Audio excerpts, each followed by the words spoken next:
Sir இப்போ சிறார் எழுத்தாளர்கள், சிறார் படைப்புகள் அப்படின்லாம் வர்றப்ப இன்றைக்கி பெரும் பதிப்புகள், பெரிய பதிப்புகள்லாம் பெரியவங்களுக்கு எழுதுகிறவங்களாம் வந்து சிறார் பக்கம் திரும்ப ஆரம்பிச்சிட்டாங்க. ஸோ அவங்க அந்த பதிப்பவங்களுக்காக இருந்தாலும் சரி, அதேபோல் பெரியவங்களுக்கு எழுதுகிறவங்க சிறார்களுக்கு எழுத ஆரம்பிச்சிட்டாங்க. அவங்களும் இப்போ சிறார்களுக்கு பக்கம் திரும்ப ஆரம்பிச்சிட்டாங்க. அப்படிப்பட்டவங்களுக்கு நீங்கள் சொல்ல விரும்புவது என்ன?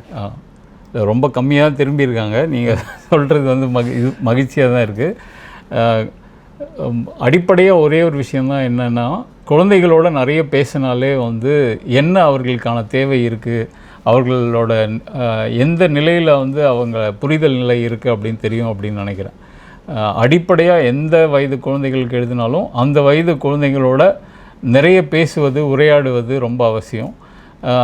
தற்காலத்தில் முக்கியமாக என்னென்னா, தற்காலத்தில் என்ன முயற்சிகள்லாம் நடந்துகிட்ருக்கு, தமிழில் என்ன முயற்சிகள்லாம் நடந்துகிட்ருக்கு, உலக அளவில் என்ன முயற்சிகள்லாம் நடந்துகிட்ருக்கு, இந்திய அளவில் மற்ற மாநிலங்களில் என்ன நடந்துகிட்ருக்கு, அந்த புரிதலோடு அங்கேருந்து நம்ம வந்து அடுத்த லெவலுக்கு எப்படி எடுத்துகிட்டு போகிறோம்ன்ற அந்த புரிதலோடு எழுதும்போது குழந்தைகளுக்கு இன்னும் பயனுள்ளதாக இருக்கும். சிறார் இலக்கியம் செழிக்க அது ரொம்ப முக்கியமான வேலையாக இருக்கும்னு நினைக்கிறேன்.